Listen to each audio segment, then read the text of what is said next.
გამარჯობა. ზურა ბატიაშვილთან ანალიტიკოსთან საუბრობთ დღეს ისეთ თემაზე, როგორიც არის სომხეთ-აზერბაიჯანის შეთანხმება, ის რაც საქართველოს უახლოეს სამეზობლოში ხდება და რა თქმა უნდა, ამერიკის შეერთებული შტატების უშუალო მონაწილეობით აი ამ სამშვიდობო ხელშეკრულების გაფორმება.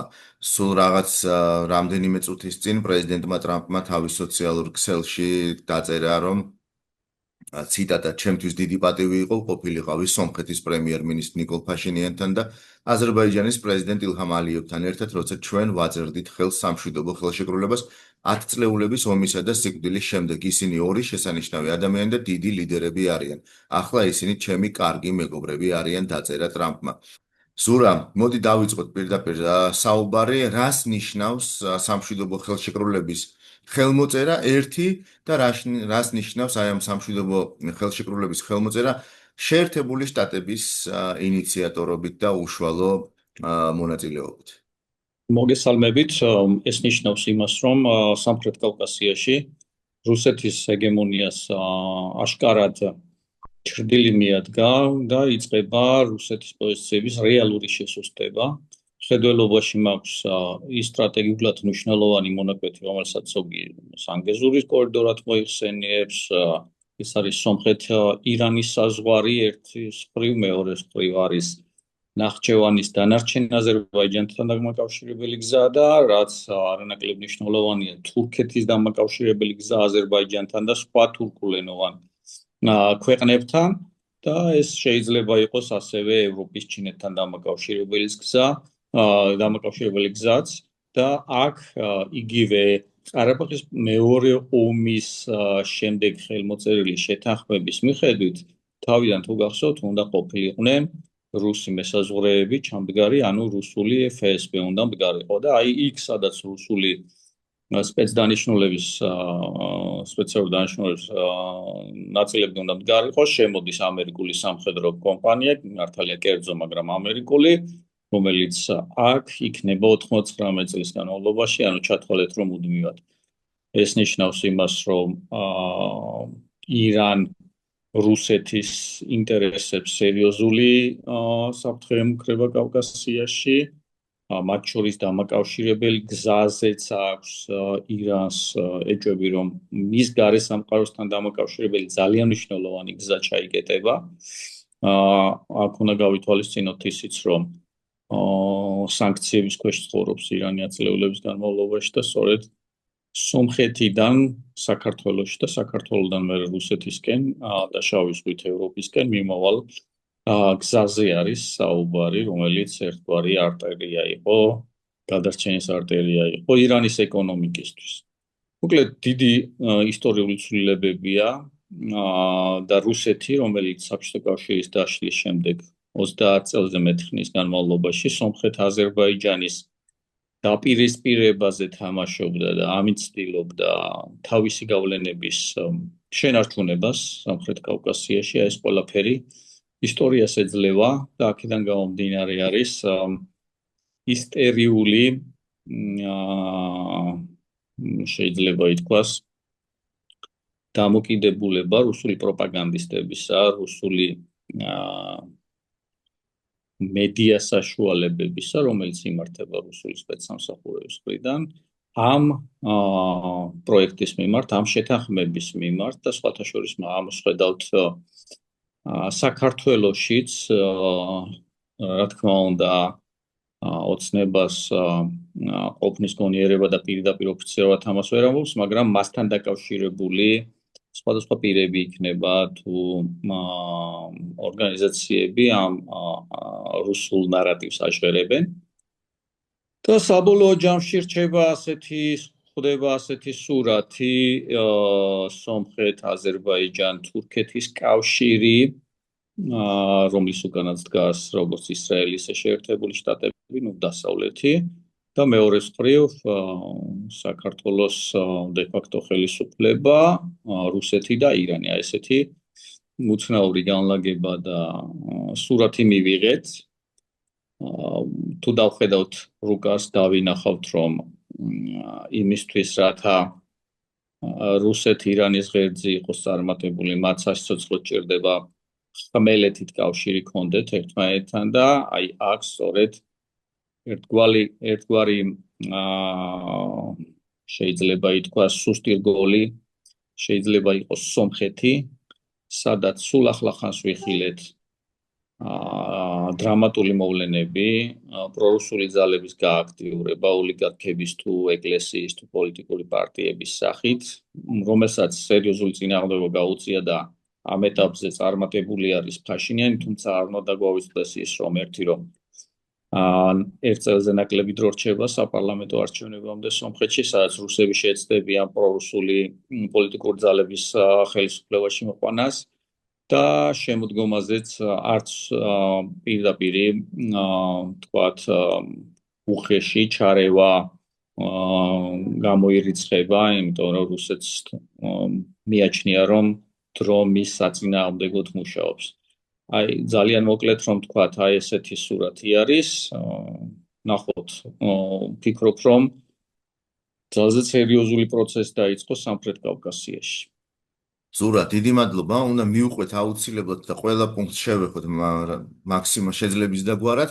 ერთი რაც უნდა ვახსენოთ, რომ ეს არის 17 მუხლიანი შეთანხმება და ამ შეთანხმების მიხედვით სომხეთი და აზერბაიჯანი ერთმანეთის მიმართ ტერიტორიულ პრეტენზიებზე უარს ამბობენ, ქვეყნები ასევე აცხადებენ, რომ მეორე მხარეს ტერიტორიული მთლიანობის ან პოლიტიკური ერთობის დაზიანების მიზნით არ იმოქმედებენ და მსგავს ქმედებას მხარს არ დაუჭერენ და არ დაგეგმავენ. ეს ძალიან ერთ-ერთი მნიშვნელოვანი პუნქტი არის აქ, ასევე ის, რომ ტერიტორიული მთლიანობის ან პოლიტიკური დამოუკიდებლობის წინააღმდეგ ძალის გამოყენებასა და ძალის გამოყენების მუქარაზე თანხმდებიან.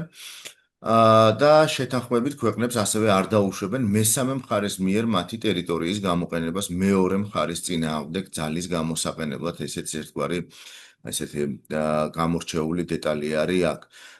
მინდა გკითხო რუსეთის, ანუ ჩვენ ვნახეთ დუგინის განცხადება, ვნახეთ ის, რომ ფაშინიანი ესაუბრა პუტინს, საქმის კურსში ჩააყენა ვაშინგტონის შეხვედრის შესახებ და შენც ისაუბრე იმაზე, რომ ერთგვარი რყევების მცდელობები იყო და სავარაუდოდ იქნება. რა როლს თამაშობს რუსეთის 102 სამხედრო ბაზა სომხეთის ტერიტორიაზე და რუსეთის ზოგადად სამხედრო ძალები, ანუ მესაზღვრეებს გულისხმობ, რომლებიც ჯერ კიდევ არიან ერევანშიც და არიან სახელმწიფო საზღვრის მონაკვეთებზეც. ეს ძალიან მნიშვნელოვანი საკითხი არის. რუსეთის საზღვრებს გარეთ ყველაზე დიდი სამხედრო ბაზაა, პერსონალის რაოდენობას თუ შევხედავთ. თუმცა მეორე საკითხია, რამდენად პროფესიონალები არიან ესენი.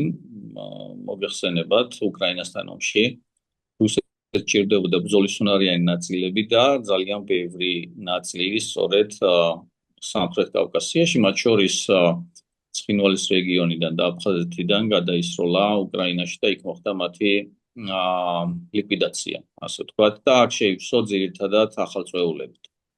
მაგრამ ნუ ახალწვეულებიც ახლა როდესაც საუბარია 5000 კაცზე, მნიშვნელოვანი ფაქტორი არის. ამის გარდა თქვენც ახსენეთ, რომ არის სასაზღვრო ნაწილები და სასაზღვრო ნაწილებთან დაკავშირებით ახლა აეროპორტს უკვე აღარ აკონტროლებენ, რამდენიმე თვეა რუსები, ერევნის აეროპორტს, თუმცა საზღვარზე თურქეთთან და ირანთან კვლავ დგანან, თუმცა დაწყებული არის იგივე ირანის საზღვრიდან მათი გაყვანის პროცესი.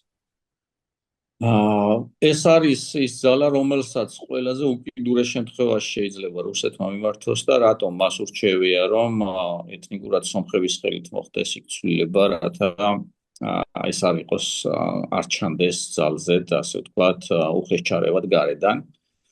ჩვენ ნახეთ იგივე ივანიშვილი 2-ის პროექტი სომხეთში, რომელიც აღკვეთა სომხეთის ხელისუფლებამ.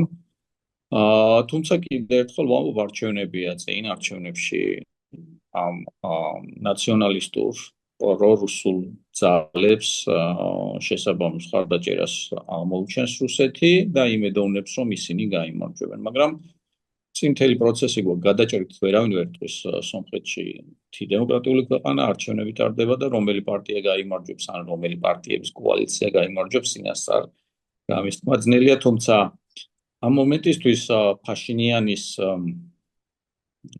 პოზიციები გაძლიერდა განსაკუთრებით ამ შეთანხმებაზე ხელმოწერის შემდეგ, როდესაც თეთრ სახლში ახლა როდესაც პუტინი რაშუაშია ტრამპთან ერთად, ალიევთან ერთად აწერს სამშვიდობო შეთანხმებას და ახალი პერსპექტივა იხსნება შენი ქვეყნისთვის და აქედან მოგებას, რა თქმა უნდა, სომხეთი ნახავს. მათ შორის ეკონომიკურ მოგებასაც, აღარაფერს ვამბობ სტაბილურობაზე, მშვიდობაზე და ასე შემდეგ. ეს ყველაფერი აძლიერებს პაშინიანის პოზიციას. ვნახოთ, მოვლენებს წინ ნუ გავუსწრებთ. დურა, ერთი კითხვაც, პირდაპირი სახმელეთო საზღვარი რუსეთს სომხეთთან არ გააჩნია და ამ სამხედრო ობიექტების მომარაგების საკითხი მუდამ იყო დღის წესრიგში და ძირითადად ჰაერით ხორციელდებოდა ეს ყველაფერი. რამდენად მყიფე შეიძლება აღმოჩნდეს საქართველო იმ შემთხვევაში, თუ კი რუსეთმა მოსთხოვა ძალაუფლებაში მყოფ ხალხს გატარება ან კორიდორის მიცემა საკუთარი სამხედრო ობიექტებამდე გზის, ასე ვთქვათ, გასაყვანად ან მომარაგების ხილის ჯაჭვს. არ არსებობს საკითხი, რომელშიც ქართული ოცნება რაიმე თუნდაც მცირე სახის წინააღმდეგობას უწევდეს ან გაუწევდეს რუსეთს, ამიტომ ყველაფერი ამ ხრი მოსალოდნელი. მე კიდევ სხვა საკითხებზეც გავამახვილებდი ყურადღებას, არა მხოლოდ სამხედრო საკითხებზე. მაგალითად, უკვე იყო ცნობები, რომ გარკვეულ სომხურ თვირთებს პრობლემები შეექმნათ საქართველოში. რა თქმა უნდა, კრემლი შეეცდება ქართული ოცნების ხელისუფლების ხელით პრობლემები შეუქმნას. უფრო მეტად სომხეთს, აზერბაიჯანს ალბათ უფრო ნაკლებად გაუბედავენ, თუმცა არც ამის გამორიცხვა შეიძლება და შეიძლება ვიხილოთ სხვადასხვა სახის პროვოკაციები. მათ შორის ისეთი, როგორც იყო მაგალითად გარეჯი საქართველო ახლა არჩევნების მერე აღარავის გახსენებია, ხო, და არც მოლაპარაკებებზე და არც საერთოდ, ხო, და ესე თვალში ნაცრის შეყრა ხდება ზოგადად ქართული ოცნების და რუსების მხრიდან საზოგადოებისთვის. აი ასეთი რაღაცები შეიძლება ვიხილოთ. საქართველოს ეროვნული ინტერესების წინააღმდეგ და მეზობლების წინააღმდეგ წასვლა შეიძლება ვიხილოთ, სწორედ ამათი ხელით. და царელი სიტყვა რჩება ახლა მშვიდობა და რაღაცა ესეთ სადაგრძელოების დონეზე. ახლა იმათ კითხეთ, რანაირი მშვიდობა არის, ვისაც თავპირი დაუმტვრიეს რუსთაველზე, ვის შვილებსაც ციხეში ამყოფებენ სრულიად უმიზეზოდ და ვინც გამოყრილი არიან იგივე რუსეთის აგრესიის შედეგად საკუთარი სახლებიდან. ეს ყველაფერი არის პროპაგანდის ნაწილი და მეტი არაფერი. სამწუხაროდ რუსული პროპაგანდა მუშაობს იმ საზოგადოებებში, სადაც განათლების დონე დაბალია, სადაც ცხოვრობს ეგრეთ წოდებული homo sovieticusi, რომლის მოტყუებაც ადვილი არის ისევ განათლების დაბალი დონიდან გამომდინარე. ზურა, რა შეიძლება იყოს ეგრეთ წოდებული დამცავი მექანიზმი აი ამ ყველაფრისა? ჩვენ ძალიან კარგად გვახსოვს ყველას, მაგალითად, მეორე ჩეჩნეთის კამპანიის წინ რუსეთის ხელისუფლების თხოვნა, რომ საქართველოს გავლით, ასე ვთქვათ, ჩეჩნეთზე სამხრეთიდან მიეტანათ იერიში, იმის გათვალისწინებით, რომ მაშინ ამიერკავკასიაში რუსეთის საჯარისო დაჯგუფების შტაბი და სამხედრო ბაზები საქართველოს ტერიტორიაზე იყო და მაშინ საქართველოს ხელისუფლებამ უარი უთხრა რუსეთს ჯარების გატარებაზე. აი რა დამცავ მექანიზმზე შეიძლება ვისაუბროთ ახლა რაღაც, თუნდაც პრევენციის მიზნით და ზოგადადაც რაზე შეიძლება რომ გავამახვილოთ ყურადღება. აქ რამდენიმე საკითხი არის ერთმანეთზე გადაჭრილი, ერთმანეთთან დაკავშირებული. პირველი ეს არის განათლების დონე, რაც თქვით და განათლებული ადამიანის გაბრიყვება ძნელი საქმე არის ერთი. მეორე ხელისუფლების დაბრუნება ხალხის მიერ, იმიტომ რომ ხელისუფლებაში არიან ძალები, რომელიც პირდაპირ მოსკოვის მხრიდან იმართებიან. და არავითარი განათლების დონის აწევაზე ისინი არ იფიქრებენ, სანამ არიან იქ, იმიტომ რომ მათ ეს უბრალოდ არ აწყობთ. და მესამე ზნეობრივი საკითხი, ხშირად ამბობენ, რომ პოლიტიკას და ზნეობას ერთმანეთთან კავშირი არ აქვს, მაგრამ სწორედ მას აქვს კავშირი. უზნეო პოლიტიკოსები შედიან ხოლმე ყორღანაშვილის სახელით, ან ორჯონიკიძის სახელით ისტორიაში. და არის ზნეობრივი მაგალითები, იგივე ქალბატონ ჩოლოყაშვილის, ანწუხელიძის და კიდევ უამრავი ქართველი გმირისა, რომელიც შედიან სწორედ ზნეობრივი კუთხით საქართველოს ისტორიაში და გამარჯვებულები არიან ამ ნუ ეს სამი რაღაცა არის ერთმანეთთან დაკავშირებული და სამივე საკითხზე საბრძოლველი გვაქვს ქართულ საზოგადოებას. ეს არ არის ის ამბავი, რომ ერთ დღეში ან ორ დღეში შეიძლება გადაწყდეს. თურა დაუბრუნდეთ ძირითად თემას, აზერბაიჯანი შემოვიყვანოთ ყველაზე ძლიერი აქტორი ჩვენ საუბარში. ჩვენ ვნახეთ, რომ ოდესაში რუსეთმა დაარტყა სოკარის ობიექტს. გავრცელდა ინფორმაცია, რომ აზერბაიჯანის საზღვართან არის გარკვეული წვრთნები რუსების. როგორ ფიქრობ, აი ეს დაპირისპირება, რომელსაც ჰიბრიდული ხასიათი აქვს ამ ეტაპზე რუსეთსა და აზერბაიჯანს შორის, ანუ აზერბაიჯანის წინააღმდეგ რუსეთის მიერ, რაში შეიძლება გადაიზარდოს და აი ამ სამშვიდობო ხელშეკრულების გაფორმების შემდეგ როგორი პოზიციები ექნება მოსკოვს ბაქოს მიმართ და როგორი პოზიციები ექნება თვითონ ბაქოს? ნუ ღიად თქვეს იგივე რუსულმა პროპაგანდისტებმა, რომ ეს არის ზოგში ჩართული დანა, როგორც სომხეთის მხრიდან, ისე აზერბაიჯანის მხრიდან, მაგრამ ნუ ალიევი ერთი რომ ყარად გრძნობს თავს და მას ის პრობლემები არ აწუხებს, რაც ფაშინიანს აწუხებს ქვეყნის შიგნით, ეს ერთი. მეორე, აზერბაიჯანს ყავს ძლიერი არმია, რომლის უკანაც დგას თურქეთი, ისრაელი და პაკისტანი და ეს ხელწამოსაკრავი ალიანსი ძალა არ არის. და ადვილი არ იქნება რუსეთისთვის არც ერთი სახის სამხედრო ქმედება. და ყვარანაკლებ მნიშვნელოვანი საკითხი რუსეთი ჩართული არის ახლა უკრაინასთან ომში, ფაქტობრივად ჭაობში არის ჩართული და შესული და მას მეორე ფრონტის გახსნის ფიზიკური საშუალება უბრალოდ არ გააჩნია. მეორე საკითხია, მე მეპარება, რომ რუსეთსა და უკრაინას შორის მშვიდობა დამყარდეს მოკლე პერიოდში, მაგრამ თუ თეორიულად დაუშვებთ, რომ რაღაც სახის შეთანხმება შედგა და მშვიდობა ჩამოვარდა რუსეთსა და უკრაინას შორის, მერე ბრჭყალებში შეიძლება მოიცალოს რუსეთმა სხვა ურჩი ყოფილი საბჭოთა რესპუბლიკებისთვის, რომლებსაც არ აღიქვამს იგი დამოუკიდებელ სახელმწიფოებად და მიიჩნევს, რომ ისინი უნდა დაბრუნდნენ მის ორბიტაში და აზერბაიჯანი არის ერთ-ერთი ის სახელმწიფო, რომელმაც შეძლო რეალურად ძლიერი სახელმწიფოების შექმნა და არ აღიქვამს აზერბაიჯანი საკუთარ თავს, როგორც რუსეთის დამატებად, როგორც პუტინის მორჩილ წარმონაქმნად.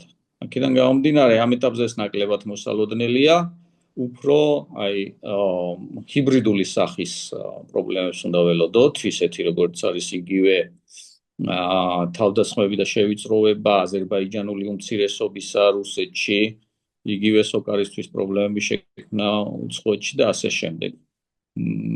ეს ყველაფერი არ არის ის, რასაც აზერბაიჯანს ეგზისტენციურ საფრთხეს შეუქმნიდა, ანუ მის არსებობას კითხვის ნიშნის ქვეშ დააყენებდა. ეს სულ სხვა საკის პრობლემებია კი უსიამოვნო აზერბაიჯანისთვის, მაგრამ არ მგონია, რომ რუსეთმა შეძლოს ამ საკითხების გამოყენებით აზერბაიჯანის გამორჩილება. თურა, აუცილებლად უნდა გკითხო, შენ საუბრის თავში აღნიშნე, მაგრამ იქნება გავშალოთ, რა პერსპექტივას აძლევს რეგიონს სამშვიდობო შეთანხმება ორ ქვეყანას შორის და მოდი განვიხილოთ ისიც, რომ თუ კი საქართველო იქნება ამ ყველაფრის ნაწილი, თვითონ რეგიონის განვითარების როგორი სურათი შეიძლება დავინახოთ და დავანახოთ ჩვენს მაყურებელს.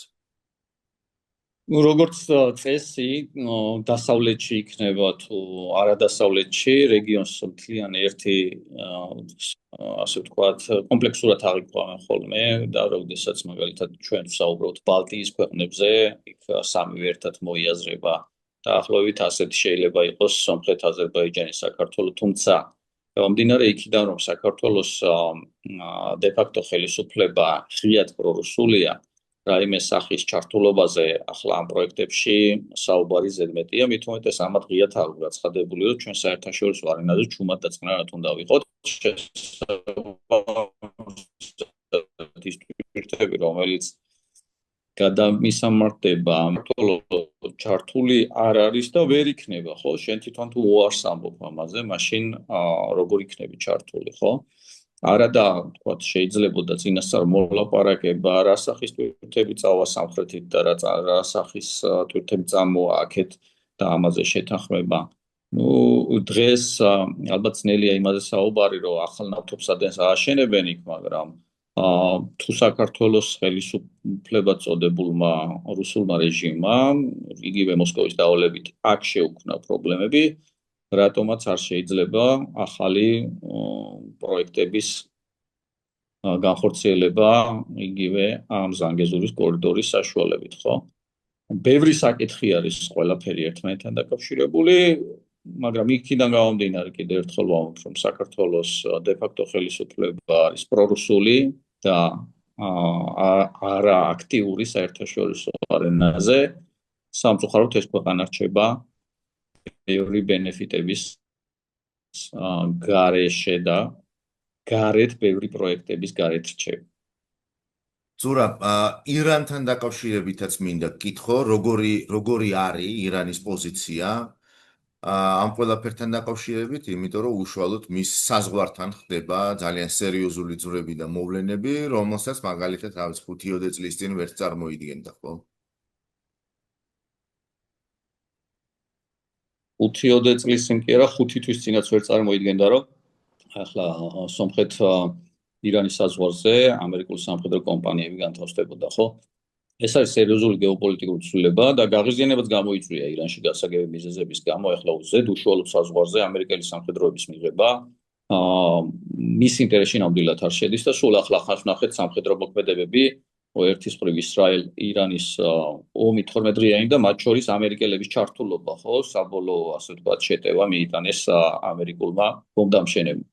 აქედან გამომდინარე, რა თქმა უნდა, ირანის ინტერესში ეს ყველაფერი არ შედის, თუმცა მეორე მხრივ რომ შევხედოთ, რა ბერკეტი გააჩნია ირანს მოქმედები, შეიძლება ითქვას, რომ იქამდეც ნაკლები გააჩნდა სამხრეთ კავკასიაში, ხო თუ საუბარია მეზობელი დიდი ქვეყნების, რუსეთის, თურქეთის და ირანის ბერკეტებზე, ყველაზე ნაკლები ირანს გააჩნდა და ახლა მით უმეტეს, როდესაც სომხეთიც გამოეცალა როგორც მოკავშირე და გაწყდა კავშირი რუსეთთან. პლუს სანქციები, პლუს მთავარი მოკავშირე რუსეთის დასანქცირება და პლუს ის რომ არ უნდა დაგვაუწყდეს, რომ ახლა ირანს სერიოზული პრობლემები შეექმნა, არა მხოლოდ იმით, რომ ყოველდღიურად რაღაც ობიექტების აფეთქებები ხდება, არამედ სერიოზული პრობლემა ჯერ ჰუმანიტარული საკითხია, თუმცა მალე შეიძლება ეს პოლიტიკურად იქცეს, წყლის ნაკლებობის საკითხია ირანში ძალზედ სერიოზულად და როდესაც ჩვენი მოსახლეობა 90 მილიონია და წყალი აღარ ყოფნის, დაშრა მდინარეები, დაშრა ტბები და ასე შემდეგ. აქედან გამომდინარე, მე ვფიქრობ, რომ ერთია განცხადებები და მეორე რეალური შესაძლებლობები. ირანს ახლა ყველაზე ნაკლებად აქვს რაიმე სახის ზემოქმედების საშუალება, ვთქვათ, სომხეთის ხელისუფლებაზე ან აზერბაიჯანის ხელისუფლებაზე, რომ ვთქვათ, რამენაირად შეაცვლევინონ ეს გადაწყვეტილება. ეს ახლა ერთგვარი შეიძლება ვიხილოთ ძალზედ ინტენსიური კონსულტაციები, ეს ღიად ალბათ არსად არ გაცხადდება, მაგრამ გამომდინარე ირანის ბუნებიდან, გამომდინარე პოლიტიკის კანონებიდან, საერთაშორისო ურთიერთობების კანონებიდან, ძალზედ ინტენსიური მოლაპარაკებები ირანსა და რუსეთს შორის რა შეიძლება მათ გააკეთონ ერთობლივად სამხრეთ კავკასიაში. რა შეიძლება იყოს ეს? ეს დავიწყეთ იგივე ფაშინიანისთვის ქვეყნის შიგნით პრობლემების შექმნა, იგივე აზერბაიჯანულ დიასპორაზე ზემოქმედება და ასე შემდეგ. ანუ ამ ყველაფერზე ვფიქრობ, რომ ეს ორი ქვეყანა მინიმუმ კონსულტაციებს გაწევს.